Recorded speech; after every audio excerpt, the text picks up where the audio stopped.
इनसे मुझे कुछ अनकहे अल्फाज ने बेचैन कर रखा है। मुझे सोने नहीं देते, मुझे हंसने नहीं देते, मुझे रोने नहीं देते। यूं लगता है कि जैसे सांस सीने में कहीं ठहरी हुई है। यूं लगता है कि जैसे तेज गर्मी में जरा सी देर को बारिश बरस के रुक गई है।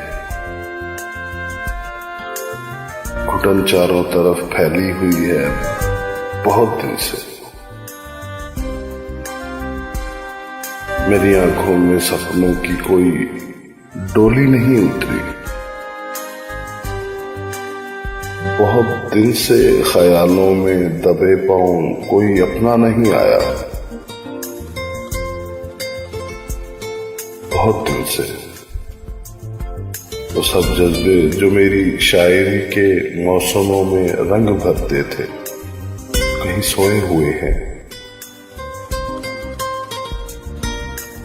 मेरे अल्फाज भी खोए हुए हैं। मैं उनको ढूंढने इस जिंदगी के दश्त में निकला तो हूं, लेकिन मुझे मालूम है जज्बे अगर एक बार खो जाएं तो फिर वापस नहीं मिलते। मुझे मालूम है फिर भी अभी एक आस बाकी है। मैं अब उस आस की उंगली पकड़कर चल रहा हूं। बज़ाहिर शबनमी ठंडक मुझे घेरे हुए है, मगर मैं जल रहा हूं। मैं अब तक जल रहा हूं।